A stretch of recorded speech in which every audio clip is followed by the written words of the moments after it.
Hello दोस्तों, जय हिंद। मैं उम्मीद करता हूँ कि आप अपने घर में बढ़िया कर रहे होंगे, अपने करंट अफेयर्स की तैयारी कर रहे होंगे, जॉब की प्रिपरेशन कर रहे होंगे और बहुत अपना जॉब ले भी चुके होंगे। तो चलिए स्टार्ट करते हैं। आज मंथ का पहला दिन है, 1 अगस्त है आज। तो स्टार्ट करते हैं आज के कुछ टॉप न्यूज़ से। और टॉप न्यूज़ में हम लोग देखने वाले हैं आसाम और मिज़ोरम कॉन्फ्लिक्ट का न्यूज़, चाइना और इंडिया का न्यूज़, उसके बाद ताइवान और अफ़गान फोर्सेस का न्यूज़, और एक न्यूज़ हमारे पास अभी आ रहा है वो है श्रीलंका और इंडिया के बीच कुछ बातचीत हो रहा है वो न्यूज़। पहले इन सब को भी जाने से पहले मैं आपको इतना बता दूं कि कोविड 19 है, उस उससे आप लोग अपना बचाव करें, वैक्सीन लें और वैक्सीन लेकर के ही कहीं जाएं। अगर बहुत ज़रूरी हो तभी कहीं जाएं, अगर ज़रूरी ना हो तो अपने घर पर ही बैठकर तैयारी करें और करेंट अफेयर्स पढ़ें और वीडियोस देखें, और जो भी आपको करना है वो घर पर बैठ कर के ही करें। तो चलिए स्टार्ट करते हैं।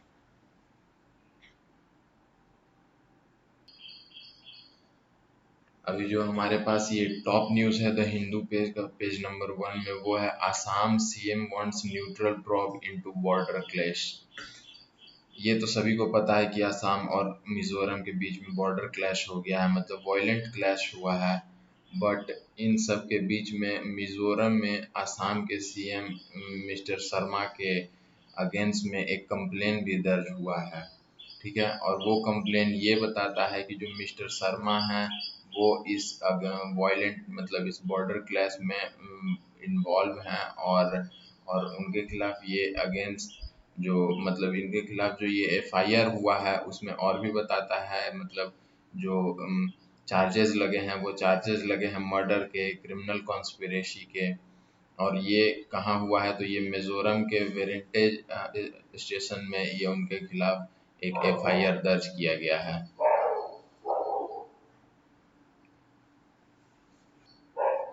आपकी जानकारी के लिए मैं आपको बता दूं कि जो बॉर्डर क्लैश हुआ था उसमें ऑलरेडी पहले ही सिविलियंस के साथ साथ जो फोर्सेस हैं वहाँ के, जो स्टेट गवर्नमेंट के हैं, पुलिस, आसाम पुलिस और मिजोरम पुलिस, उन दोनों की भी वहाँ पे एक एक बोला जाए कि मतलब डेड हो गए हैं, डेथ हो गई थी। वो भी किस लिए, ये वॉयलेंट क्लैश में ही।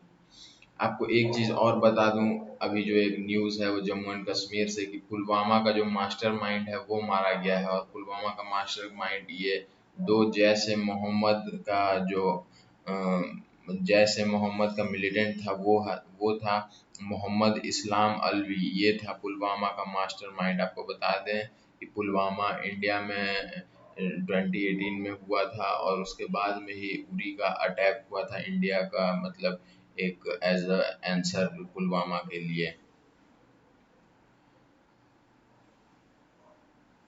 जो हमारे पास एक अगला न्यूज़ है वो है कोविड 19 का बढ़ता हुआ मतलब 40,000 केस सेकेंड वेव के बाद में फर्स्ट टाइम कोविड 19 फिर से पार कर चुका है। तो ऐसे जो एक्सपर्ट्स हैं उनका ये मानना है कि अगर इसी तरह से फिर से अगर केस बढ़ने लगा तो कहीं ना कहीं हो सकता है इस महीने के एंड तक जाकर के थर्ड वेव भी इंडिया में आ जाएगा, जो कि सेकेंड वेव से बहुत ज़्यादा खतरनाक होगा और इसे रोकना बिल्कुल नामुमकिन सा होगा। जैसा कि हम लोग को पहले ही पता है कि 1 महीने के लिए यहाँ पे कोविड के लिए लॉकडाउन फिर से लगाया गया था, और लॉकडाउन लगाने के बाद में ही सिचुएशन कंट्रोल हुई थी बहुत सारे स्टेट में। अगर हम लोग डाटा के बात देखें तो जो ऊपर में मतलब जो आपको ये ग्रीन पोर्शन दिख रहा है, ये पोर्शन दिखाता है कि हमारे पास जितने भी जो स्टेट हैं ये सारे स्टेट में वैक्सीनेशन चल रही है, मतलब बढ़िया रफ्तार से चल रही है। मगर जो रेड पोर्शन है वो दिखाता है कि सिर्फ 5 to 10% वैक्सीनेशन, मतलब दोनों डोजेस ही लिए हैं आदमी, मतलब यहाँ पे जो रेड ये डाटा है बिहार, झारखंड, यूपी, वेस्ट बंगाल, ये सब जगह जो मेन मेन एरिया है वहाँ पे यही दिखा रहा है कि ओनली 5 to 10% लोग हैं जो कि दोनों डोज वैक्सीन का लिए हैं। कहीं ना कहीं ये चिंताजनक भी है। हालांकि सरकार वैक्सीनेशन के लिए बहुत सारे प्रोग्राम्स चला रही है, बहुत सारे एडवर्टाइजमेंट हो रहे हैं, मगर लोग वैक्सीनेशन ले नहीं रहे हैं, या यूं कहें कि अगर लेना चाहते हैं तो उनको वैक्सीनेशन अभी हर जगह पे उपलब्ध नहीं है। अगर हम लोग एक और डाटा की बात करें तो डाटा में ये बताया गया है कि जो इंडिया का 80% का जो एक्टिव केस है वो आ रहा है केरला, महाराष्ट्र, कर्नाटका, तमिलनाडु, उड़ीसा, असम, मिजोरम, मेघालय, आंध्र प्रदेश और मणिपुर से। मतलब आप समझ सकते हैं कि ये जो स्टेट हैं ये 80% डाटा इंडिया में, मतलब 80% कोविड का ये अकेले इतने स्टेट अपना योगदान दे रहे हैं। योगदान क्या दे रहे हैं, मतलब बढ़ावा दे रहे हैं एक तरह से। अगर हम लोग दूसरे पेज पे आए तो दूसरे पेज में हमारे पास में एक न्यूज़ और है, और वो ये है कि जो डीटीसी है वो लॉसेस के साथ रन कर रही है पर ईयर, मतलब वो भी 1000 करोड़ लॉसेस के साथ में। आपको ये पता होगा कि जो दिल्ली गवर्नमेंट है, मतलब जो केजरीवाल गवर्नमेंट है दिल्ली में, आपकी सरकार है, तो वहाँ पे वो सारे लोगों को फ्री बिजली तो फ्री एजुकेशन तो फ्री ट्रांसपोर्टेशन, ऐसा कुछ कुछ कुछ मतलब फ्री में डेली लाते रहती हैं स्कीम्स। तो अगर हम लोग उस स्कीम का बात करें तो वहाँ पर स्कीम का ये लॉस सामने आया है कि जो डीटीसी है वो 1000 करोड़ एनुअली के साथ में रन कर रही है मार्केट में। ठीक है, तो हमारे पास एक न्यूज़ जो अगला है वो है यहाँ का पेगासस रो का, मतलब पेगासस स्पाईवेयर पे कल भी मैंने एक वीडियो डाला था, आप प्लीज़ वो जा करके वीडियो देखें। उसमें बिल्कुल बेसिक टू बिगनर्स, मतलब बिगनर्स टू बिल्कुल एक्सपर्ट इन्फॉर्मेशन दिया हुआ है, मतलब कहाँ से स्टार्ट हुआ है पेगासस का, वो उसको शेयर करें, वो आपके फ़ोन में है या नहीं, अगर है तो फिर आप उसको ख़त्म कैसे कर सकते हैं, डिटेक्ट कैसे कर सकते हैं, ये सारा का सारा इन्फॉर्मेशन मैंने कल के वीडियोज़ में डाला था। ठीक है, तो जो ये पेगासस का जो न्यूज़ है वो इंडिया में भी बहुत बहुत ज़्यादा अब न्यूज़ आने लगा है, क्योंकि अपोजिशन भी पार्लियामेंट में कोई भी काम नहीं होने दे रही है, वो इसी करके, क्योंकि वो नहीं चाहते हैं कि जो गवर्नमेंट है वो किसी तरह से उस पर स्पाई करे। ये जो चीफ जस्टिस की बेंच है वो सुप्रीम कोर्ट में 5 अगस्त को इसके ऊपर कार्रवाई करेगी, मतलब ये बात सुनेगी कि आखिर ऐसा क्यों हो रहा है। अगर हम लोग यहाँ पे देखें तो यहाँ पे एक नंबर लिखा हुआ है कि सिटिंग अप टॉप कोर्ट जजेस into mass surveillance of over 142 potential targets including journalist, lawyers, ministers, opposition politicians, constitutional functionaries and civil society activists using military-grade Israeli spyware Pegasus। तो मैं आपको पहले भी एक बार और बता दूं कि कल का हमारा वीडियो आ गया है पेगासस स्पाईवेयर को लेकर के, जो कि फुल डिटेल्ड वीडियो है। आप प्लीज़ उस वीडियो को जा करके देखें, उसमें आपको सारा समझ में आ जाएगा कि स्पाईवेयर क्या है, कैसे आया, वो किस तरह से काम करता है, क्या क्या काम करता है, और कैसे खुद को ख़त्म कर लेता है बिना बिना किसी को पता चले हुए। तो अगर हम लोग इंडिया की बात करें तो इंडिया में बताया जा रहा है अप्रॉक्स 142 पीपल जो हैं, अप्रॉक्स, अगर अभी अभी तक ऐसा देखा जा रहा है कि वो approx 142 people, 142 potential targets including journalist, lawyer, ministers, opposition politicians, constitutional functionaries and civil societies activist, इन सब पर टारगेट किया गया है। ठीक है, तो अगर हम लोग एक और न्यूज़ के लिए चलते हैं तो यहाँ पर ये भी चीज़ है कि नेवी में एस एन गोरमाडे जो है वो नेवी के वाइस चीफ के रूप में कल चार्ज ले लिए हैं। ठीक है, S N Normade, S N Ghormade, sorry, S N Ghormade जो है कल नेवी के वाइस चीफ के रूप में चार्ज ले लिए हैं। तो ये एक डिफेंस से रिलेटेड न्यूज़ है जो कि आपके करंट अफेयर्स में बिल्कुल आ सकता है। अगर हम लोग इसके नीचे में एक आर्टिकल देखें जो कि इंटरव्यू हुआ था, तो उसमें बताया जा रहा है कि PM and HM can clarify on Pegasus scandal. हालांकि हम लोग को अब ये बात पता होना चाहिए कि जो रूलिंग पार्टी है इंडिया में वो बीजेपी है, और बीजेपी अभी इस चीज़ पर कुछ भी बोल नहीं रही है कि क्या सर्विलेंस हुआ है या नहीं, स्कैंडल हुआ है या नहीं, या ऐसा कुछ हो रहा है या नहीं, इस बात पर अभी बीजेपी कुछ बोल नहीं रही है। और इसीलिए अपोजिशन ने और बाकी जर्नलिस्ट वगैरह ने मिलकर के सुप्रीम कोर्ट में ऐसा एक मामला पेश किया है जो कि 5 अगस्त को सुप्रीम कोर्ट के जजेस including CJI chief justice of India सुनने वाले हैं। अगर हम लोग ये देखें तो ये हमारे पास में आ गया है, India and China hold 12th round of dialogue round. ठीक है। तो आपको पता होना चाहिए, कल भी कल के भी न्यूज़ में आया हुआ था कि कल मतलब कि कल 10:30 बजे एक इंडिया और चाइना के बीच में मीटिंग रखा गया था। तो आज उसी मीटिंग का फिर से एक न्यूज़ आया है कि जो कल मीटिंग रखा गया था वो उस पर बहुत ज़्यादा बात नहीं हुआ। मतलब कल 2 राउंड मीटिंग चला, एक तो सुबह 10:30 बजे चला और शाम को फिर 7:30 बजे चला। वो डिफेंस ऑफिशियल्स के बीच में मीटिंग था, इंडिया और चाइना दोनों के तरफ से जो हायर रैंक के ऑफिसर्स थे वो आए हुए थे और उन्होंने बातचीत किया। ये बातचीत मोल्डो में हुआ था, मोल्डो जो कि चाइना के पास में ही है। ठीक है। तो वहीं पे बातचीत हुआ था। तो जो मेन बात है, अगर यहाँ पर अगर देखा जाए कि मेन फोकस किस चीज़ पे हो रहा है, तो focus is on disengagement pact. Disengagement क्या होता है, पहले मैं आपको ये बता दूं। डिसएंगेजमेंट जो है वो किसी भी चीज, किसी भी दो जगह, दो ऑब्जेक्ट या दो सोच के बीच का जो दूरी बनाना है, ताकि बीच में एक ऐसा जोन क्रिएट किया जाए, एक ऐसा जगह क्रिएट किया जाए जहाँ की दोनों के बीच में कोई डिस्प्यूट ना हो। ठीक है, दोनों के बीच में कोई मतभेद ना हो। तो इसी जगह को डिसएंगेजमेंट जोन कहते हैं, या डिसएंगेजमेंट पैक्ट। तो ये पैक्ट ला रही है कि मतलब जो दोनों देश हैं वो बीच में एक ऐसा ऐसा जगह बनाए कि बीच में कोई आर्म वगैरह नहीं आप यूज़ कर सकते हैं। हालांकि आपको पता होगा कि पहले यहाँ पर एक बार जब क्लैश हुआ उसके बाद में ही इंडिया और चाइना के जो भी हायर रैंक के ऑफिसर्स हैं वो लगातार बात कर रहे हैं और बात करके इस चीज़ का सोल्यूशन निकालना चाहता है।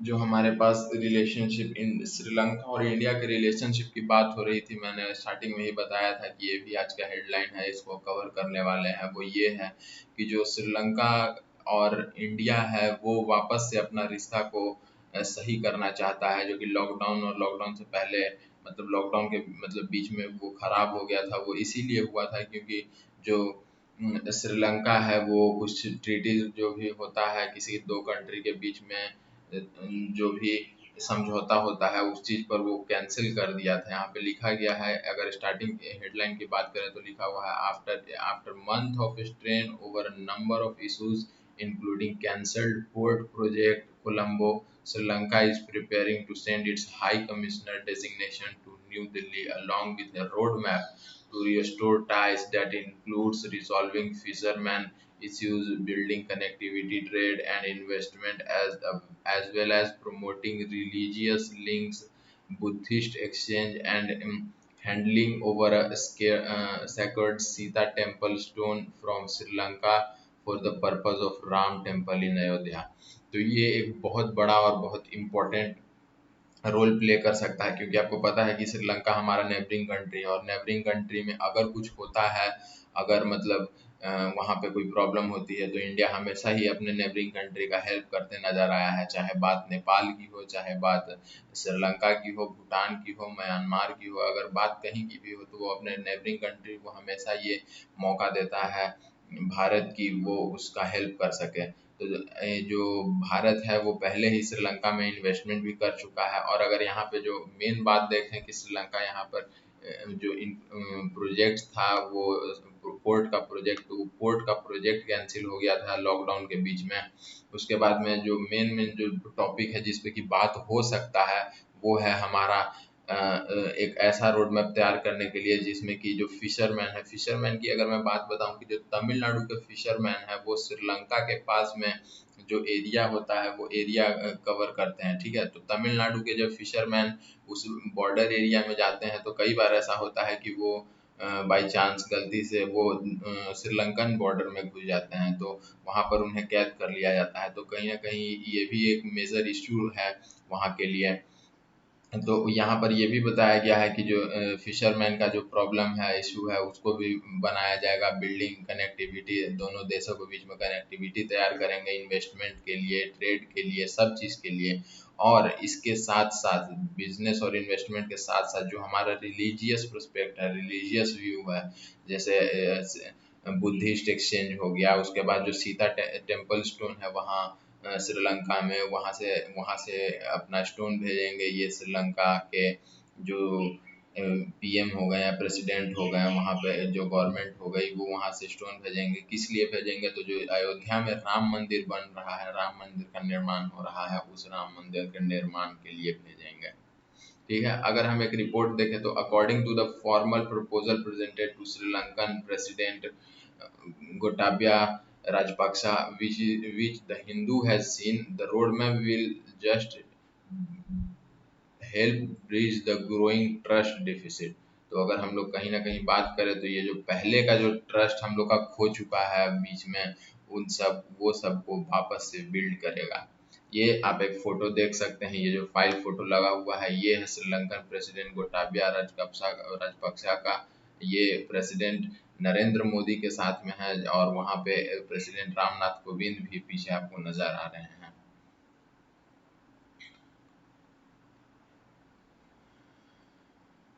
अगर हम लोग एक बात और करें, आसाम और मिजोरम की तो बात हो रही है, तो एक एक जगह से मतलब वहाँ पे जो सिक्योरिटी फोर्सेस है वहाँ पर आसाम और नागालैंड के बीच में भी एक डील साइन हुआ है। जो डील अभी के जो बॉर्डर एरियाज हैं, जो टेंशन वहाँ पे बनी हुई है, उस टेंशन को कम करते हैं। ठीक है। तो यहाँ पर एक चीज और लिखा हुआ है कि security forces from both states to withdraw simultaneously. अगर कुछ ऐसा होता है, मतलब अगर आपका वहाँ पे क्लैश होता है, अगर वहाँ पे कोई भी प्रॉब्लम आती है तो दोनों फोर्सेस को पीछे हटना पड़ेगा, ऐसा उस ट्रीटी में लिखा हुआ है और ऐसा ये ट्रीटी साइन हुआ है। एक न्यूज़ और है कि जो पंजाब में है वो दो पाकिस्तानी इंट्रूडर्स को मारा गया है। दो पाकिस्तानी बीएसएफ के द्वारा पाकिस्तानी दो पाकिस्तानी को यहाँ पंजाब में मारा गया है, वो शॉट किया गया है। क्योंकि वो लोग रात में मतलब रात का सहारा लेकर के मूवमेंट कर रहे थे बॉर्डर एरिया के पास में, तो इसीलिए उनके साथ ऐसा किया गया।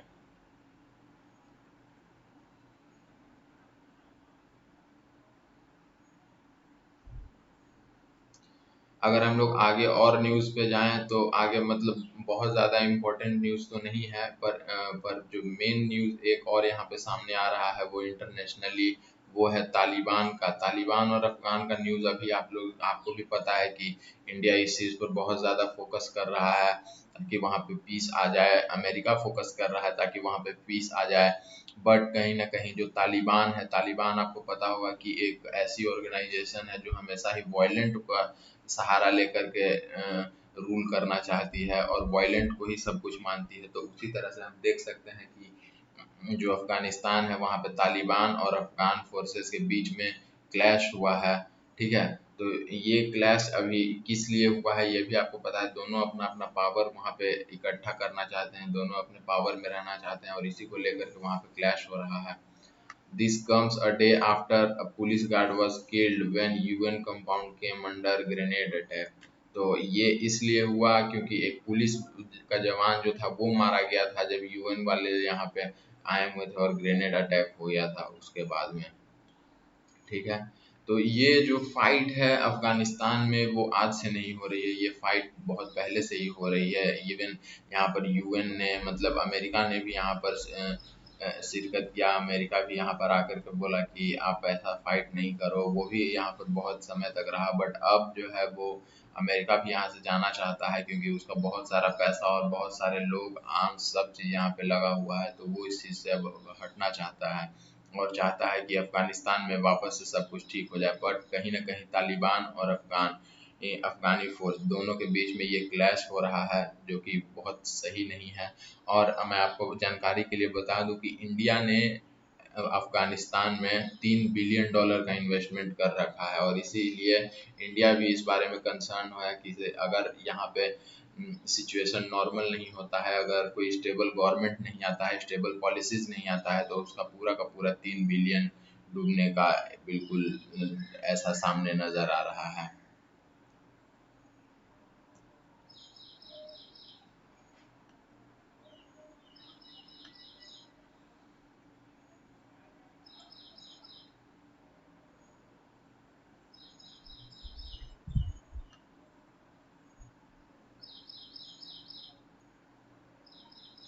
इससे पहले कि मैं इस पोर्शन पे जाऊं, Indian valley sorry Indus valley civilisation के इस पोर्शन पे मैं आपको बस यही बोलना चाहता हूँ कि प्लीज़ आप चैनल को सब्सक्राइब करिए, लाइक करिए, कमेंट करिए। अगर कुछ प्रॉब्लम है तो फिर आप उसको शेयर कर सकते हैं। जो भी मेरे से बन पाएगा, जितना मेरे से हो सकता है मैं वो कर रहा हूँ और आपके लिए और भी आगे करता रहूँगा।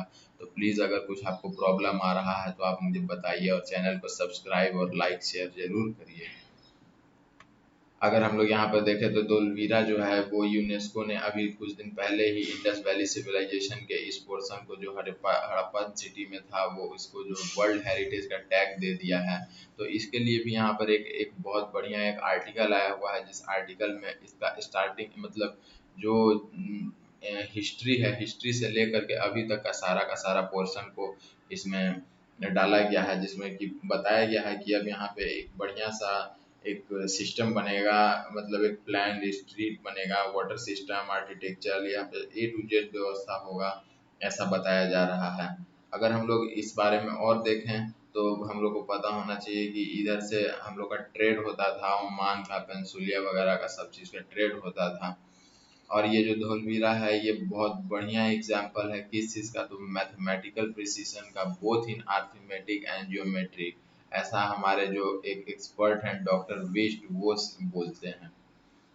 आप अगर चाहें तो इस सिविलाइजेशन के बारे में, इस जगह के बारे में, धोलावीरा के बारे में जो कि गुजरात में है, आप इसके बारे में सारा का सारा न्यूज़ पढ़ सकते हैं, ये आप आर्टिकल पढ़ सकते हैं। अगर आपको द हिंदू पेपर का ये PDF चाहिए होगा तो आप मेरे व्हाट्सएप पे कांटेक्ट कर सकते हैं।